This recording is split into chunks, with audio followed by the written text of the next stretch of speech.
Bienvenidos a esta exploración en profundidad. Hoy vamos a meternos con un libro que ha dado mucho que hablar, ¿verdad? La psicología del dinero de Morgan Housel. Exacto, un libro fascinante, la verdad. Y la idea central, bueno, es simple pero potente.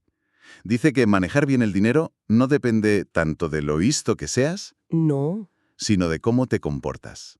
Son más habilidades blandas, digamos, que saber mucho de finanzas. Sí, y lo interesante es cómo lo enfoca, ¿no? No es un manual técnico. Para nada. Lo hace a través de historias cortas, de anécdotas, busca el porqué de nuestras decisiones que a menudo pues parecen un poco irracionales vistas desde fuera. Sí, sí. Y para empezar fuerte, Housel nos pone un contraste tremendo. Uf, sí, El del genio y el conserje. ese mismo. Por un lado, un genio tecnológico forrado que acaba tirando monedas al mar y arruinado. Una locura. Y por otro, Ronald Reed, un conserje que acumuló 8 millones de dólares. ¿Cómo? Pues invirtiendo poquito a poco, con paciencia, durante décadas. Es que parece increíble. Deja claro que la formación o el coeficiente intelectual pues no lo son todo, ni mucho menos. Es que eso es lo raro en finanzas, ¿no? Totalmente. No ves a un conserje haciendo una operación a corazón abierto mejor que un cirujano de Harvard. Claro. Esto sugiere dos cosas. Primero, que la suerte influye, claro, pero sobre todo que el éxito financiero no es una ciencia exacta, no es física con leyes fijas. Se parece más a la psicología, dices. Exacto. Lleno de emociones, de sesgos, de comportamientos muy personales. Y el libro argumenta justo eso, que pensamos en el dinero como si fuera física, Ujú, cuando deberíamos verlo más como psicología. sí. Vale, pues vamos a desgranarlo. Empecemos por una idea que a mí me parece clave. Nadie está loco. Es fundamental, sí, para entender todo lo demás, yo creo. Las decisiones financieras de cada persona, por muy raras que nos parezcan, Sí, tienen sentido para esa persona en ese momento. Están totalmente moldeadas por su historia, la generación, la crianza, si sus padres tenían dinero o no, la economía que vivió. claro. Por ejemplo, alguien que creció con muchas dificultades, pues ve el riesgo de forma muy diferente al hijo de un banquero rico, ¿no? Totalmente distinto. O haber vivido una hiperinflación. Eso te marca mucho más que cualquier gráfico que te enseñen. Ya te digo. De hecho, hay un estudio muy interesante de Malmendier y Nagel que lo confirma. Dice que nuestras decisiones de inversión están muy ancladas a lo que vivimos económicamente en nuestra juventud. Ah, sí. Sí, sí. Si viviste inflación alta, tiendes a huir de los bonos. Si pillaste un boom bursátil de joven, pues te tiran más las acciones. No es racionalidad pura, es el peso de la experiencia. Es como si cada uno tuviera su propia verdad financiera grabada a fuego, ¿no? Basada en lo que le tocó vivir. Exactamente. Y entonces, ¿cómo usamos esto para entender cosas que parecen absurdas? Como, no sé, la gente con pocos ingresos que gasta mucho en lotería. Bueno, Housel lo que sugiere es intentar buscar la lógica interna de esa persona. Quizá para ella es la única forma tangible de soñar con un futuro mejor, con cosas que otros dan por hechas. Entiendo. Aunque objetivamente, como inversión, sea una mala idea, la motivación vista desde su perspectiva, pues se puede llegar a entender. No es locura, es una lógica diferente, forjada por su vida. Vale, pillo la idea. La clave es pensar. Vale, me parece una locura, pero voy a intentar entender por qué lo hace. Exacto. Y además que somos bastante nuevos en esto de las finanzas modernas, ¿no? Los planes de pensiones, estos tipo 401k, los fondos indexados para todo el mundo, tienen pocas décadas. Claro, estamos aprendiendo. Todos. Es normal que hagamos locuras, entre comillas. Invita a la empatía, desde luego. Sí. Y hablando de cosas que no controlamos, eso nos lleva directos a la parejita inseparable, la suerte y el riesgo. Las dos caras de la misma moneda, dice Housel. Eso es. Ambos reflejan que los resultados muchas veces dependen de fuerzas que están fuera de nuestro control, de nuestro esfuerzo. El mundo es complejo, vamos. Y pone el ejemplo de Bill Gates, ¿no? Que es muy claro. Clarísimo. Su instituto, Lakeside, tuvo acceso a un ordenador súper avanzado en 1968. Algo, vamos, una carambola increíble. Una entre 1 millón. Una suerte tremenda. Le dio una ventaja brutal. Pero claro, Ahí está la otra cara. Recuerdo algo de un amigo suyo. Kent Evans, ¿puede ser? justo. Kent Evans, su mejor amigo, igual de brillante, con las mismas ganas de comerse el mundo. Podría haber sido cofundador de Microsoft perfectamente. ¿Y qué pasó? Pues que murió en un accidente de montaña antes de acabar el instituto. Un riesgo extremo, igual de improbable que la suerte de Gates con el ordenador. Misma magnitud, pero dirección opuesta. Uf, qué historia. Pone los pelos de punta y demuestra lo difícil que es separar la habilidad de la suerte o del riesgo cuando juzgamos un resultado, ¿no? Es casi imposible. Robert Shiller, el premio Nobel, decía que lo que más le gustaría saber es el papel exacto que juega la suerte en el éxito. Claro. Es que tendemos a simplificar. Si alguien triunfa, es un genio. Si fracasa, tomó malas decisiones. Pero si fracasamos nosotros, eso es mala suerte, claro. Ya. La vara de medir cambia. Y la línea entre ser audaz y ser temerario es finísima. Y muchas veces solo se ve con el tiempo, a posteriori. Totalmente. ¿Vanderbilt era un genio de los negocios o un tipo sin escrúpulos con suerte? Pues eso, o Benjamin Graham, el padre del value investing, admitió que una de sus mejores inversiones, Geico, rompía todas sus reglas de diversificación. ¿Fue brillante o fue un golpe de suerte? Ni él mismo lo sabía, fíjate. Entonces, si es tan difícil distinguirlo, ¿qué lección práctica sacamos de todo esto? ¿Qué nos llevamos? Housel propone dos cosas principales. Primero, no obsesionarse con los casos extremos, ni los multimillonarios, ni los grandes fracasados. Porque dependen mucho de la suerte o el riesgo extremos, ¿no? Exacto. Es mejor fijarse en patrones generales, en cosas que sí son más replicables. Es más útil entender, por ejemplo, que tener control sobre tu tiempo te da felicidad que intentar copiar la suerte específica que tuvo Warren Buffett. Vale, enfocarse en patrones comunes. ¿Y la segunda lección? Tiene que ver con cómo nos tomamos nuestros propios éxitos y fracasos. Cita a Bill Gates diciendo, «El éxito es un maestro pésimo». Te hace creer que no puedes perder. Justo. Si reconoces que la suerte te ayudó a tener éxito, también tienes que aceptar que el riesgo te lo puede quitar. Y al revés, si fracasas, no significa que todo lo que hiciste estuviera mal. Quizás solo fue el riesgo, la mala suerte, apareciendo. Entiendo. La clave, dice Housel, es organizar tus finanzas de forma que puedas sobrevivir a los golpes, para poder seguir jugando. Me gusta eso de sobrevivir para seguir jugando. Y conecta bien con otro tema peliagudo, el peligro de no tener nunca suficiente. Ese es un temazo. Housel lo ilustra con una anécdota buenísima. La de Vonnegut y Heller, ¿no? Esa misma, en una fiesta de un multimillonario. Vonnegut le dice a Heller, «Mira a ese tío, ha ganado más dinero hoy que tú con tu novela más famosa». Y Heller responde, Sí, pero yo tengo algo que él nunca tendrá. Suficiente. ¿Qué frase? es demoledora, resume un problema enorme. El libro menciona casos como Rajat Gupta, el CEO de McKinsey, o Bernie Madoff, tipos que ya eran increíblemente ricos. Millonarios, vamos. Sí, pero querían más, ser multimillonarios. Y por querer más, acabaron destrozando sus vidas, en la cárcel incluso. O el caso de LTCM, el fondo este de los premios Nobel que quebró. Exacto. Lo tenían todo. Tenían lo que necesitaban. Pero arriesgaron eso, lo que tenían y necesitaban, por conseguir más de lo que no necesitaban. Y como dijo Buffett sobre ellos, eso es una tontería. Es que parece de locos visto así. La raíz del problema es esa. No tener un sentido claro de suficiente. Housel dice que la habilidad financiera más difícil de todas es conseguir que la meta deje de moverse. ¿Y qué es lo que mueve la meta siempre hacia arriba? ¿Por qué nunca parece bastante?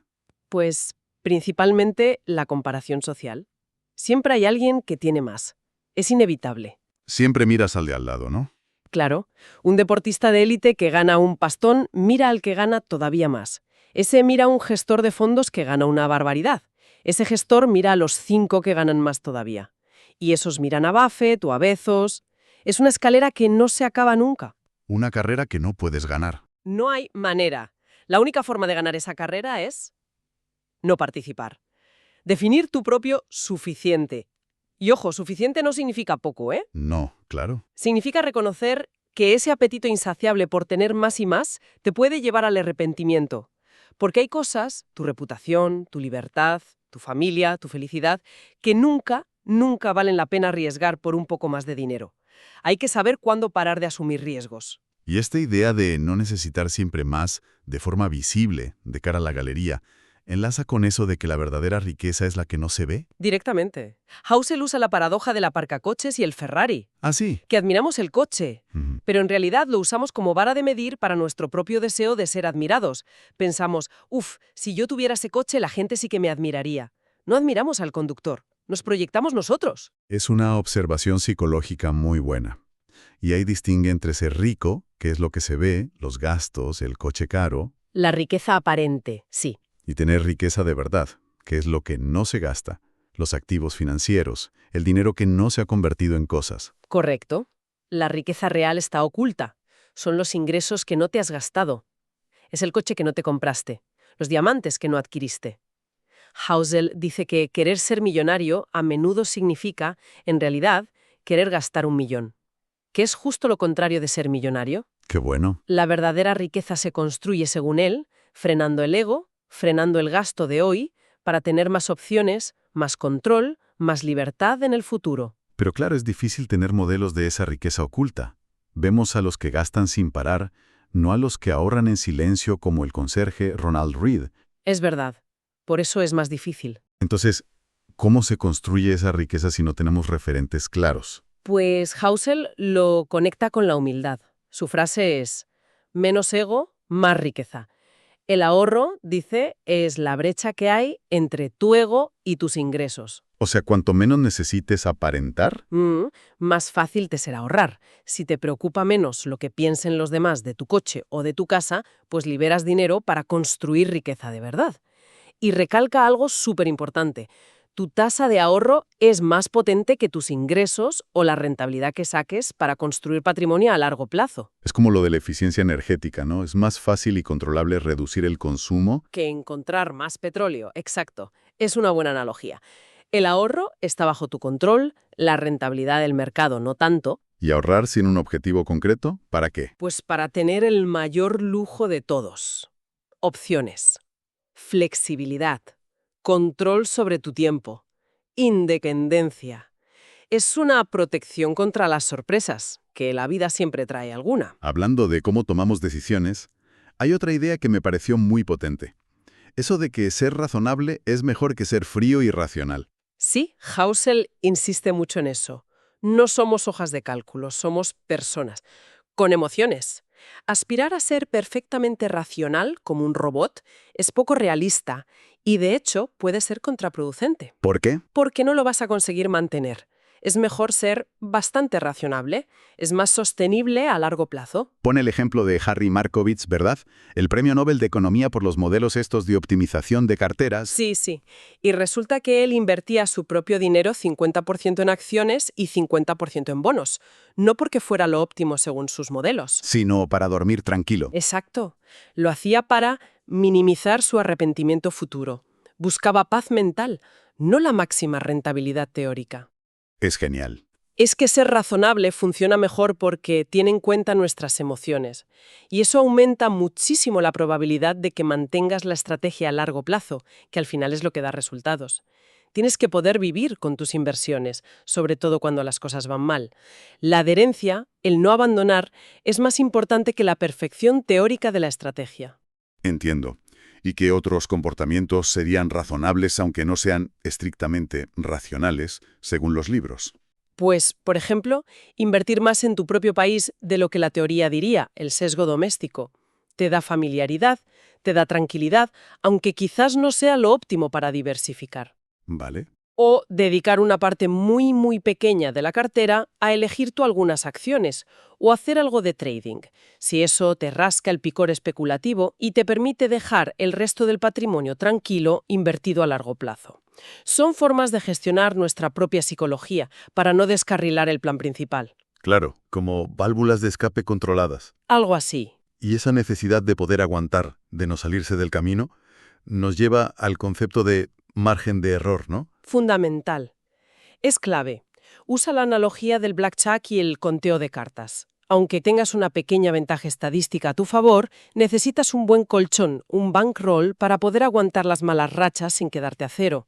No puedes apostar todo lo que tienes en una sola mano, aunque creas que vas a ganar. Es el famoso margen de seguridad de Benjamin Graham, pero aplicado a todo. Exacto. No solo a comprar acciones baratas, es buscar resultados aceptables dentro de un rango de posibilidades, no apostar todo a que ocurra un único resultado muy preciso.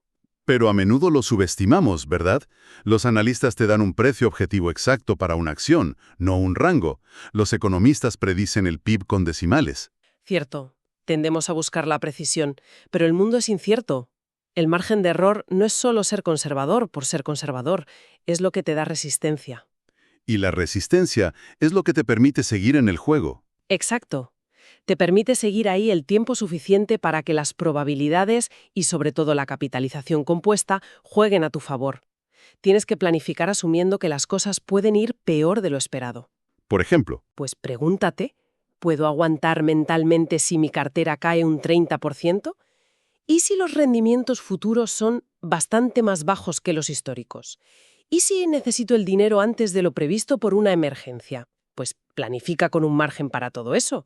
Asume, por ejemplo, que los rendimientos futuros serán un tercio inferiores a los pasados. es como el colchón de efectivo que dicen que tenía Bill Gates siempre, para cubrir un año de nóminas, o Buffett, que siempre promete tener efectivo más que amplio. Justo, te protege de la ruina. Y eso es lo más importante. Evitar a toda costa el riesgo de ruina. El riesgo que te saca del juego para siempre. Aunque la probabilidad parezca muy baja, si las consecuencias son catastróficas, no puedes asumirlo. El síndrome de la ruleta rusa, lo llama Housel. Ese es. No juegues a la ruleta rusa, ni siquiera con una sola bala en el tambor. El margen de error te protege de eso. Y también de lo imprevisible, de los cisnes negros, de los ratones de Stalingrado que se comieron los cables de los tanques alemanes. Te protege de los puntos únicos de fallo. Muy claro. Venga, pasemos a otro aspecto psicológico importante. La idea de que cambiaremos. De que no somos los mismos ahora que hace 10 años, ni seremos los mismos dentro de 10. Sí, Housel habla de la ilusión del fin de la historia, un concepto del psicólogo Daniel Gilbert. Somos muy conscientes de cuánto hemos cambiado en el pasado, pero Subestimamos totalmente cuánto vamos a cambiar en el futuro. Creemos que ya hemos llegado a nuestra versión definitiva. exacto. Pensamos, bueno, ya he madurado, ya sé lo que quiero. Y no nos damos cuenta de que nuestra personalidad, nuestros deseos, nuestras metas, seguirán cambiando. ¿Y el impacto financiero de esto, si estamos planificando a 30 o 40 años vista? Es enorme. La magia de la capitalización compuesta necesita tiempo, décadas, sin interrupción. Pero si nosotros cambiamos de idea sobre lo que queremos en la vida, es muy probable que interrumpamos esos planes a largo plazo.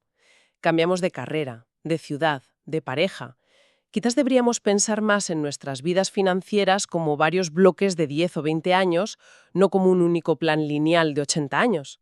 ¿Y la recomendación práctica, entonces? ¿Qué hacemos? Pues sobre todo evitar los extremos en la planificación. Ni planificar vivir con lo mínimo absoluto para ahorrar al máximo porque quizás luego te arrepientas de no haber vivido. Ni tampoco matarte a trabajar 100 horas a la semana por un sueldo altísimo que quizás dentro de 15 años ya no valores nada y te hayas perdido otras cosas. Los remordimientos por los extremos suelen ser los peores, ¿no? Sí, y duran mucho tiempo. La otra clave es aceptar que cambiar de opinión está bien. Es normal. No te aferres a una carrera que elegiste a los 18 si ya no te llena. No te quedes atrapado por los costes hundidos, por decisiones pasadas que ya no puedes recuperar. Hay que saber soltar lastre. Exacto. Abandona planes viejos sin piedad si ya no te sirven, para poder empezar a capitalizar de nuevo cuanto antes en la dirección que ahora te motive. Tiene mucho sentido. Bueno, nos vamos acercando al final. Hablemos de dos últimas ideas que me parecieron interesantes. El precio del éxito y por qué nos atrae tanto el pesimismo. Vale. Sobre el precio del éxito, Housel dice algo muy simple. Todo tiene un precio, pero a menudo ese precio no es obvio, no se ve desde fuera. Como el CEO que dice, todo trabajo parece fácil cuando no eres tú quien lo hace. Exacto. Los desafíos, el estrés, las renuncias son invisibles para el observador externo. En la inversión, el precio del éxito no se paga en euros o dólares. ¿En qué se paga? Se paga en volatilidad, en miedo, en duda, en incertidumbre, en arrepentimiento por no haber comprado más o vendido antes. Son como tasas que hay que pagar por estar en el mercado. No son multas que puedas evitar. ¿Y si intentas evitarlas? Si intentas obtener la rentabilidad del mercado sin pagar el precio de la volatilidad y la incertidumbre, haciendo market timing, intentando evitar las caídas, lo más probable es que acabes pagando el doble, porque te perderás las subidas. Hay que aceptar que es parte del juego. Sí. Y junto a esto está lo del pesimismo. Parece que ser pesimista suena más inteligente, más profundo, ¿no? Sí, capta más la atención. Una predicción de desastre siempre genera más titulares que una de progreso lento. Totalmente. Las malas noticias financieras, como nos afectan a todos, tienen mucho eco. Además, el progreso suele ser lento, gradual, casi invisible día a día, mientras que los reveses, las crisis, los accidentes son rápidos, ruidosos, espectaculares. Un avión se estrella y es noticia mundial. Miles de vuelos que aterrizan sin problemas cada día. Eso no es noticia. Exacto. El pesimismo también tiende a extrapolar las tendencias negativas del presente, sin tener en cuenta la capacidad humana y de los mercados para adaptarse, para encontrar soluciones. Piensan todas las veces que se ha predicho el fin del petróleo, y luego surge el fracking o nuevas tecnologías. Es verdad. Y la última idea clave, las narrativas. Las historias que nos contamos para entender el mundo financiero. ¿Qué peligro tienen? Pues el peligro es que nos las creemos demasiado. Hotzel usa la metáfora del alienígena que sobrevuela Nueva York en 2007 y luego en 2009. Ve lo mismo, ¿no? Los edificios, la gente. O incluso ve mejoras. Más tecnología, quizás. Pero la economía se había hundido. ¿Qué había cambiado? No lo físico. Habían cambiado las historias que la gente se contaba sobre la estabilidad de los bancos, sobre el riesgo de las hipotecas, sobre el futuro. La narrativa cambió, y eso lo cambió todo. ¿Y cómo en finanzas hay tanta incertidumbre, tanta información que nos falta? Estamos muy dispuestos a creer cualquier historia que nos dé una sensación de comprensión o de control. Llenamos los vacíos con narrativas, a menudo basadas solo en nuestra experiencia limitada. Y eso nos da una falsa sensación de control, la ilusión de control que decía Kahneman, El problema es que luego tomamos decisiones basadas en nuestra narrativa. sin darnos cuenta de que otros inversores están operando con narrativas totalmente diferentes, jugando a juegos distintos. Piensa en laburbuja.com o la inmobiliaria. Un day trader que compra precios disparatados y un inversor a largo plazo que piensa que eso es una locura. Están en el mismo mercado, pero juegan a juegos distintos. Y las acciones del day trader te pueden afectar aunque tú juegues a largo plazo. Claro que sí, sus compras pueden inflar más la burbuja y tentarte entrar, o sus ventas masivas pueden hundir el precio de tus acciones, aunque la empresa siga siendo buena. Por eso, la solución que propone Housel es: define muy bien a qué juego estás jugando tú.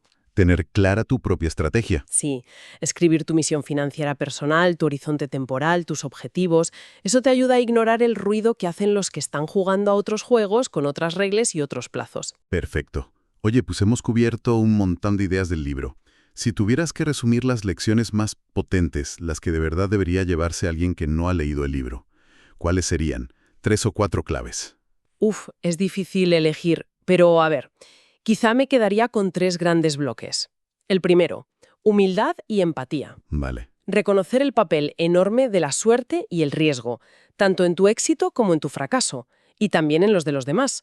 Y entender que las decisiones de cada persona tienen sentido desde su propia experiencia vital. Eso de nadie está loco. Humildad y empatía. La segunda. Definir tu suficiente. No caer en la trampa de la comparación social, que es infinita. Fijar tus propias metas y, sobre todo, saber qué cosas importantes, reputación, familia, libertad, nunca vas a arriesgar por querer tener un poco más. Parar la rueda del más, más, más. Definir el suficiente. ¿Y la tercera? Construir resistencia financiera.